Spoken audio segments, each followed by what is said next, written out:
The Lion and the Boar. In a dense forest, there lived a majestic lion, the king of the jungle.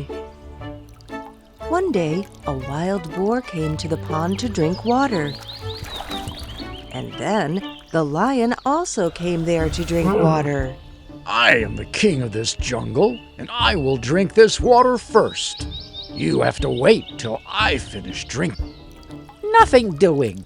I don't care who you are. I came here first. And I'll drink first. If you think you're powerful, try to stop me. How dare you speak like this to me? I am the king of this jungle. Both the lion and the wild boar started fighting. The vultures, sitting on a nearby tree, were watching this. Look at these two, the way they are fighting. One of them is bound to die. We will have a tasty meal today. I am the king of this jungle, and I should not be fighting with the boar for small reasons as drinking water. Hey, look up there. All those vultures are waiting for one of us to die. Why should we feed the vultures? Can't we be friends? You're right. It is wise on our part to stop quarreling and drink water and go our way. Since you came to the pool first, you can drink the water first. I will have it after you have finished. Both the animals drank water and went their ways. The disappointed vultures flew off one by one, realizing there was no use of waiting anymore. Moral: one must act according to the situation and should learn to compromise. The value of friendship. Birdie was a lonely hawk and had no friends. One day, he met an attractive female hawk from a nearby tree. He courted her and wished to marry her. Will you marry me, oh lovely one? You are a lonely bird and have no friends. I will marry you only when you have made a few friends. The male hawk flew away in search of animals he could be friends with. On the way, he met an osprey, a tortoise, and a lion. They all agreed to be his friends. Birdie flew back to meet his lady hawk. I have made 3 new friends. Now will you marry me? Yes, now I will. They got married in the presence of their new friends. Months went by. Soon they had young ones, and this added to their happiness. One day, there came 2 hunters to the forest. They camped the night under the tree in which the hawk nested in. The hunters lit a bonfire to keep themselves warm and went to sleep. The smoke from the fire reached the top of the tree. That smoke is choking our young ones. Do something. Wait here. I will get my friends to help us. The hawk went to Osprey and explained the situation to him. Both flew back to the nest. Osprey soaked himself in the lake and flew over the fire and shook his wet wings. He did this several times. The droplets of water extinguished the fire. It's cold. The fire is gone. Let's light it up again. They lit the fire again. Meanwhile, one of the hunters noticed the hawk's nest above the tree.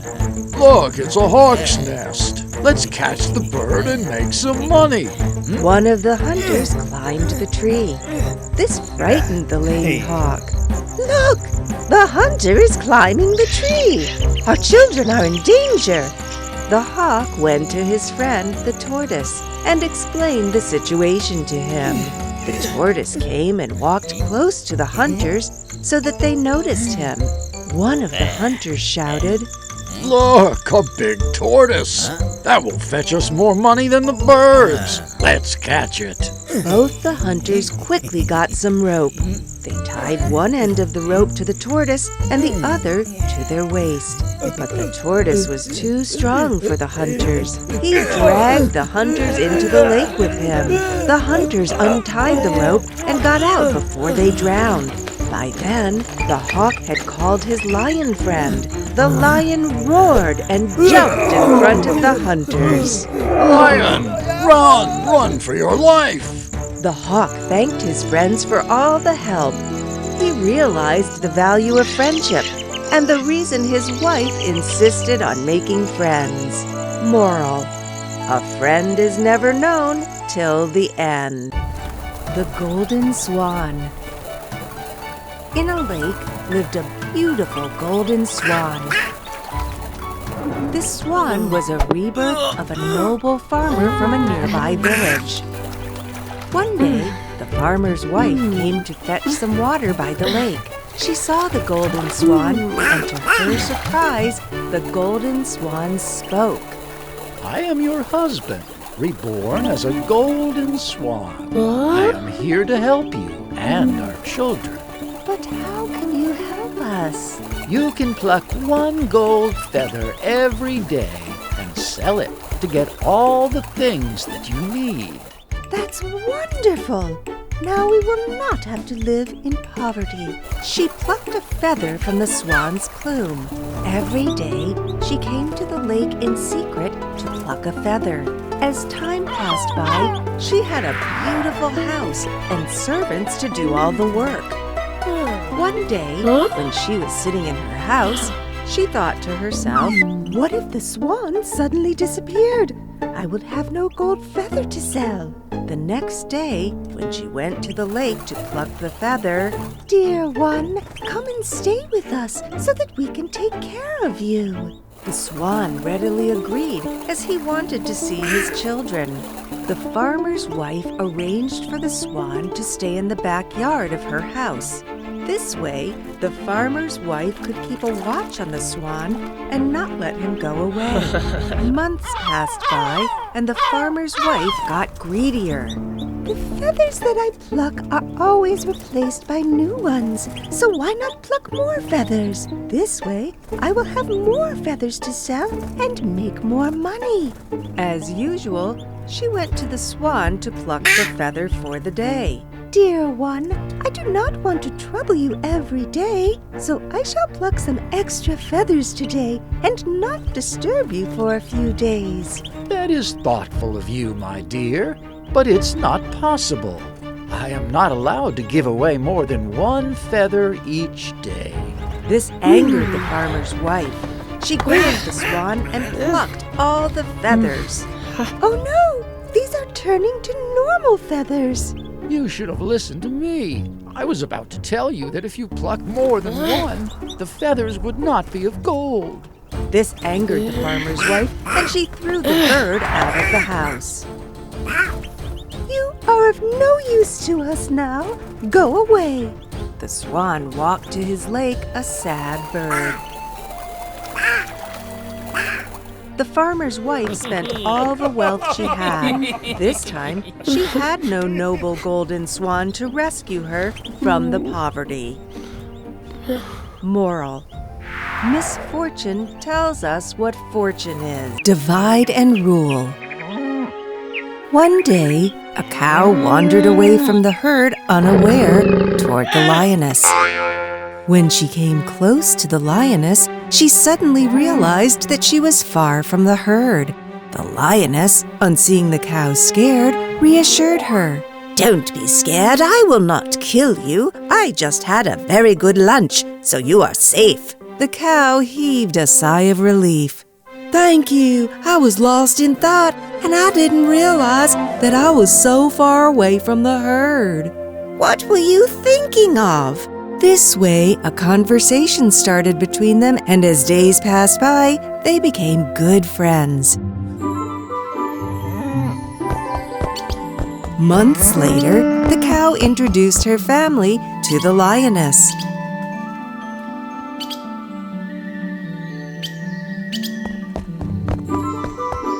The young lion and the bull, too, became very good friends. A young jackal, who also lived in this jungle, was waiting for a chance to eat the meat of the lion and the bull. He knew that the only way he could get to eat their meat would be if they killed each other.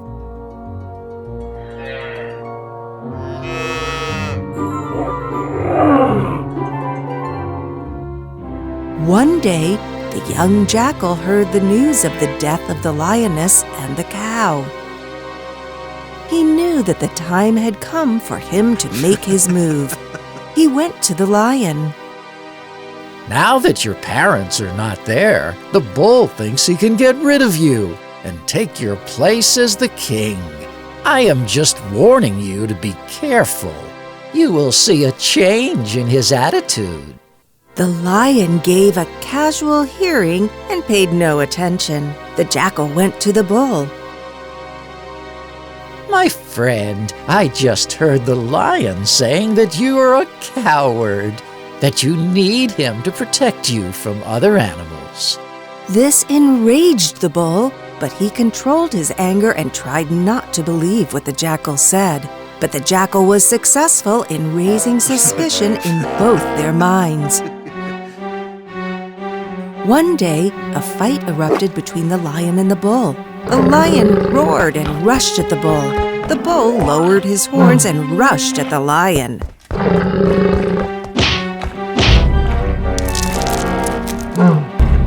The fight lasted for hours together as they both were very strong. At the end of the lengthy fight, both the bull and the lion were dead. The jackal laughed out loud.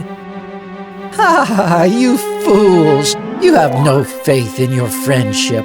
I divided you by breaking your trust in each other and used it to my advantage. Now I will feast on your flesh for weeks and weeks. Moral: suspicion is the cancer of friendship. In a jungle, there lived 2 frogs in a pond.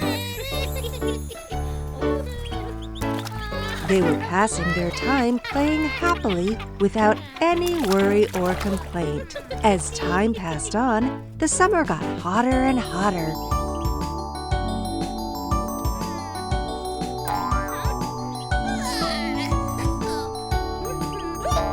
And suddenly, all the water in the pond started to dry up. Sister, the pond has completely dried up. We have to find another source of water if we have to survive. Otherwise, we will lose our lives without water. You are right. Let us start searching for some source of water where we can live. And finally, the pond completely dried up.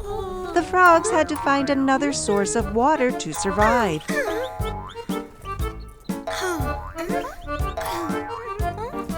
On their way, the frogs found a well.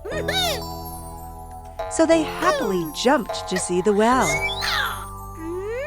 Look, sister, we found a well with water in it. We can live happily in this well without any problems. Come, let us jump in. Sister, do not hurry. Remember, we had to leave the pond when the water dried up. If we live here, how shall we come out of this well if it dries up? But sister, there is still so much water in this well. I do not think this well will dry up. Come, let us stay in this well and do not worry about the future. Wait, do not act in haste. The pond in which we were staying was much bigger than this well. It had lots of water, but all the water dried up. So let us go in search of another pond rather than staying in this well. I'm sure we will find it. Oh no, now we will have to search further. The disappointed frogs continued their search for a better source of water. They finally found a bigger pond with lots of water in it and happily made the pond their new home.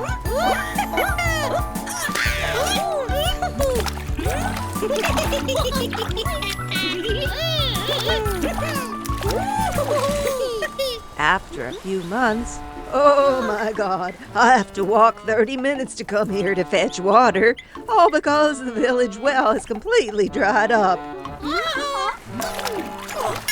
Thank God, sister. There was a lot of meaning and wisdom in whatever you said.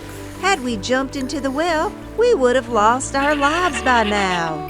Moral: always think before you act. There lived an idol maker called Verma who was very famous for his work.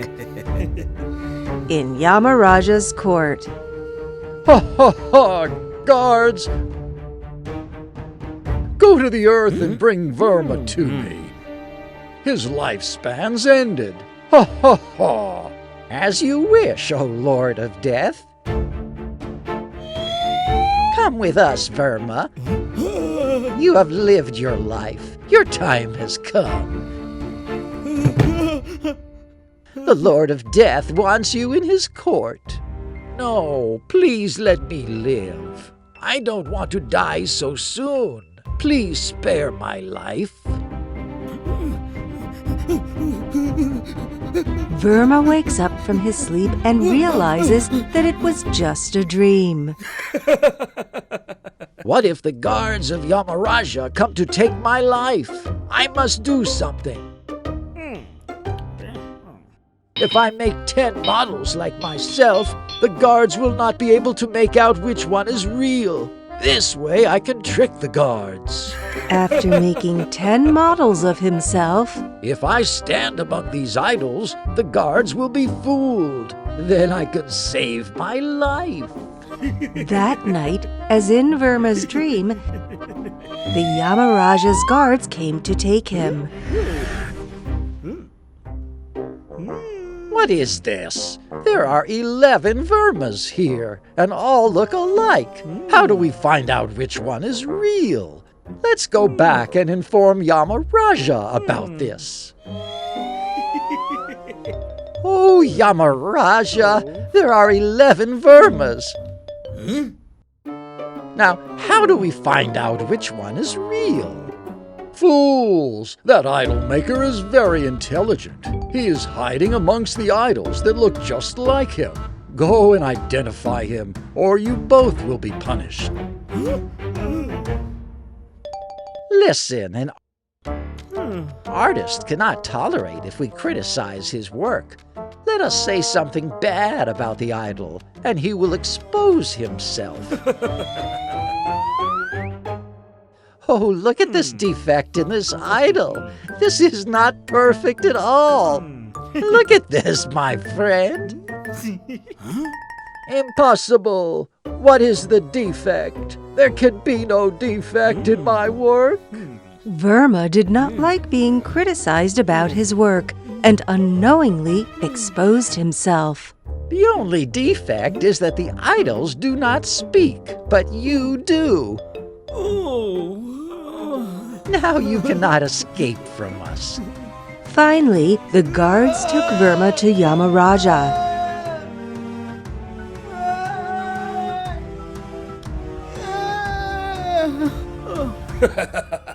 Moral: a person's pride and ego leads to his downfall. One day, a jackal looking for food spotted the king of mice and his whole community. I can catch a mouse right now, but that would only fill my stomach for a day. I should act wisely to make sure that I have food for at least a month. So the jackal stood under a tree near the mouse hole on one leg with his mouth open. When the Mouse King came out, he inquired, Sir, what are you doing? Why are you standing on one leg? So that the earth does not need to bear the weight of me on 4 legs. Sir, why is your mouth open? To get in a lot of air, as I am feeding on air to survive. Why are you facing the sun? So that I can offer my prayers to the sun god all the time. The Mouse King was very impressed with the simplicity and devotion of the jackal. The whole mouse community heard of the saintly jackal. They went to seek his blessings before they went off in search of food. As the last mouse turned to go, the jackal jumped on him and gobbled him up. This way, the jackal ate a mouse every day. Days passed by, and the jackal got plump and stout. It is a miracle that the jackal living on air is getting healthier day by day. Just then, the Prime Minister came to the king. It's strange, O king. I am worried about some mice that have gone missing. Missing? Yes, O king. It is very strange. The mice have just disappeared. There's no clue if they've been killed or taken away, as nobody has seen any such incident. The Mouse King was immediately suspicious of the jackal, and after some thought, realized how the jackal must be catching the mice unaware.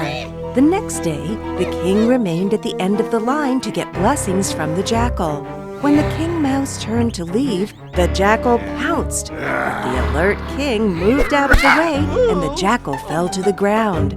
Hearing all the commotion, the mice ran to their king's rescue. They started to chase the jackal as a group. The jackal ran for his life and never returned.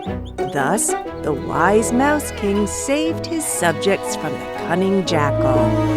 Moral: evil to him who thinks evil. King Chitrasan was very fond of flower vases. He had a lot of beautiful vases arranged in a colorful way in his palace. He had appointed a young man to take care of those vases and warned him that any damage to those vases would get him punished. One day, as the young man was cleaning the vases with a cloth, suddenly one vase slipped out of his hands and broke to pieces. The king heard the sound and rushed to the spot. What have you done? You have broken my most valuable possession. You will be punished for this act. Hang this man to death. Your Majesty, the flower vase slipped out of my hand by accident. I beg your pardon. Kindly spare my life. But the king did not pardon the young man. What is your last wish? Ask anything other than your life, and I shall grant it. Your Majesty, I have just one wish. I would like to see all the flower vases at once. Guards, go to my palace and get all the flower vases here at once. The guards went inside the palace and got the flower vases. Look at them as much as you want. You won't get another chance. The young man broke all those flower vases kept before him. Seeing this, the king got furious. What have you done? You have broken all the vases. Oh, King, I did what I should. I have saved the lives of so many other people. How is that possible? Breaking one of those vases brought me death. Someday or the other, these vases would be broken by someone else, and all of them would be hanged too. I did this to save their lives. Now I will be the only one to die. Young man, I appreciate your thoughts. You have enlightened me. I shall pardon you and reward you with an honorable post in the court. Moral: a decision taken in anger is never correct. Never make a hasty decision. The Learned Fools. There lived 4 friends in a village. One day they were talking amongst themselves about going to Kashi for higher education. So we shall all start for Kashi tomorrow. What do you all say? Dear friends, I think common sense is more important than higher education. No, higher education is important. I have no interest in higher education because common sense is of more value to me. No, I will not come along. The 3 friends left for Kashi for higher education. The 4th friend did not accompany them. After some years, the 3 friends returned to the village. They have already completed their higher education. There is no opportunity for people like us in this village. Let us move to the city to find better jobs. Yes, you're right. Hey, can I also come along? You have no knowledge. What will you do in the city without any formal education? That doesn't really matter. I'm clever enough to earn money in the city. I will accompany you all. The 4 friends leave for the city. Look, friends, there's a dead lion. I can use my knowledge and put the bones together. I can put the skin over the skeleton. I could put life into that. Beware! The lion would kill us all if you give it life. You don't know anything. You're just trying to disturb our experiment. The three friends began their experiment. Don't do this! Think again, you fools! He'll kill us! He realized that they would not stop, so he climbed a tree for safety. The lion came to life and pounced on the friends. One by one, it killed all the three friends. Oh no! You should have used your common sense before using your knowledge.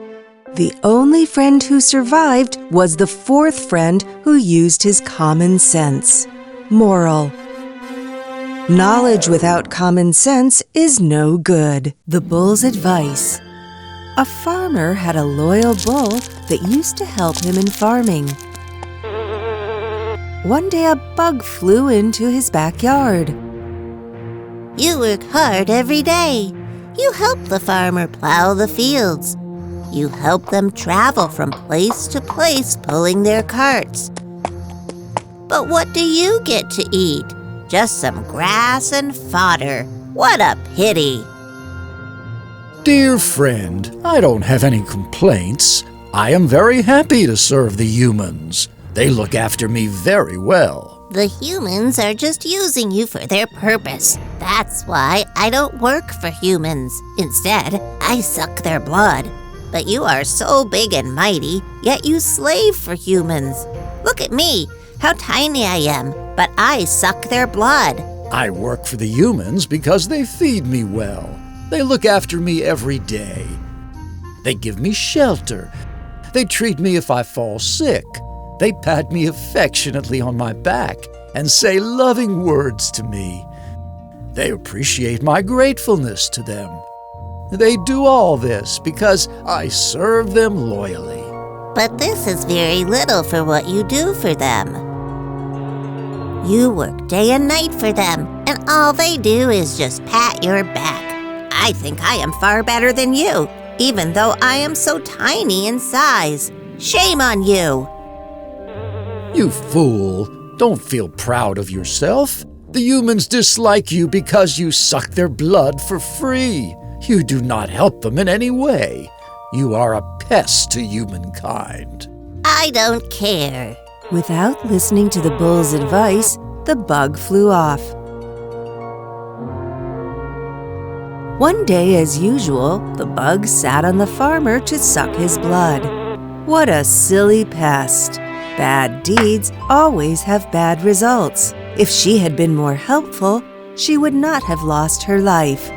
Moral: what we sow, so shall we reap.